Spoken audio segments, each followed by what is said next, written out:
do what they do, but it's melody that drives it. It's scale degrees that drive or the progressions, and so they're intermingled. You can't pull one apart from the other.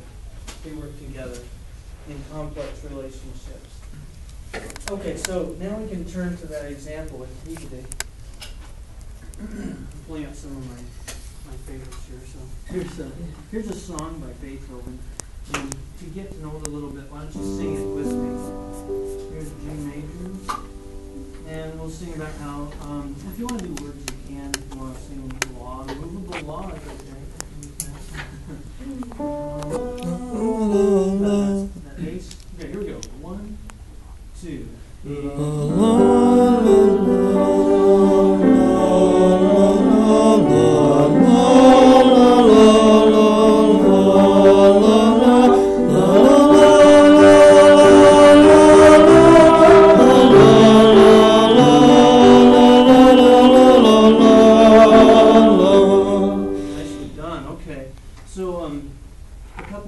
Just to get the basic shape of this thing in mind. If you're the singer, what do you make the main moment, the climactic moment in this? Right in the middle of the E. The E sharp. The E. Mm-hmm. Okay, what are some reasons why that E needs to have some sort of expressive weight on it? You're building up to it in measure 5. You've got D, D, D, D sharp, and then you went to E. You've got like this chromatic stimulation happening. Good, chromatic rise. That's right. What else? In the bass, in the piano part, the B is acting as like it's like a first immersion 1, so that it's having that lean into the 4 chord, but it kind of resolves into That's true. Yeah. Because, I mean, if you were out of context, you could hear that as 5/6 of C. Right. Yeah, that's a good point, right. Harmonically, there's a bit of a drive there. Good.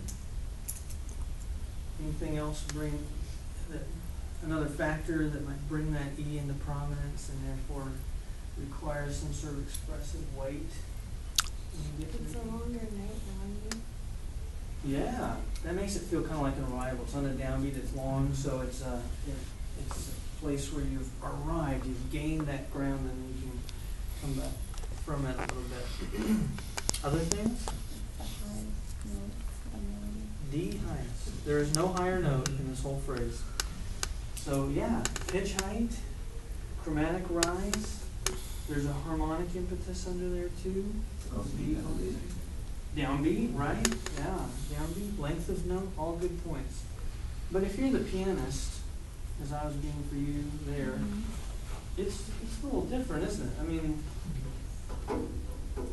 you're going to have a climax in a different spot, at least if you follow what Beethoven's got going dynamically. So I should keep it pretty calm. Maybe a little more here, right? A little more because I've got 5, 6, 5 going on here.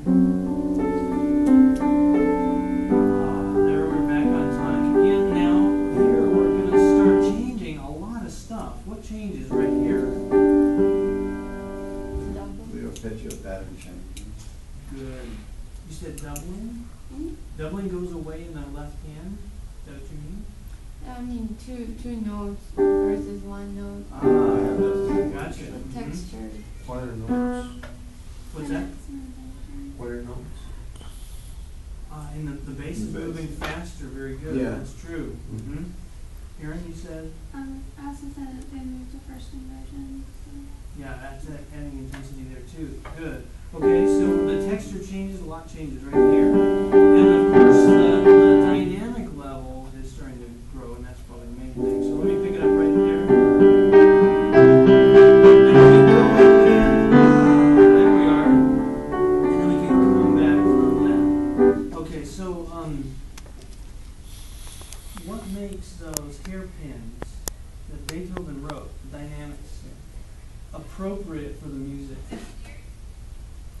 Did you get it wrong? Oh shoot! You know, we should have made the E. No. There's probably a good reason. Why? Why do you think he's got the hairpins there? Where's that? Once you really feel the dominant. Good. It drives you to the dominant. The dominant arrives on the downbeat of that last measure, second system. Good. Other things.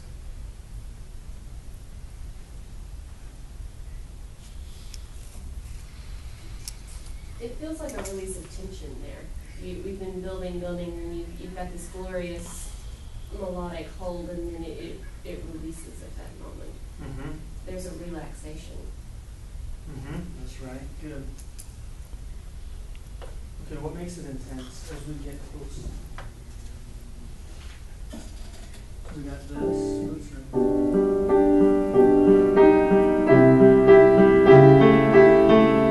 What's going on here? 5 of 5.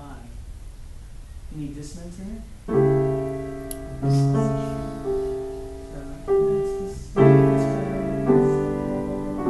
There now. So yeah, the G is a chordal seventh there. A, C sharp, E, G. With the C sharp in the bass, that makes some instability too, doesn't it? I mean, this would have been, that would have done it too, but he does this, the inversion of it, putting the leading tone in the bass. Okay, now put that leading tone in the context of the bass line. Do you see a pattern? Walks on in steps. 3, 4, chromatic. 4, and then 5. So it's all half-step motion, and from the 3 on up to the 5 is all filled in chromatically because he's introduced that C sharp there. So just like the voice moves, as Aaron mentioned, D, D sharp, E, here we have a bass line that goes E, B, C, C sharp, and then D. So there's chromaticism there too, ascending. That means you have two different climaxes for two very different reasons. One is a melodic moment that's up here, very intense, high. And then another one that arrives when the bass reaches its high point, which is that D in the bass. Does that make sense for this song?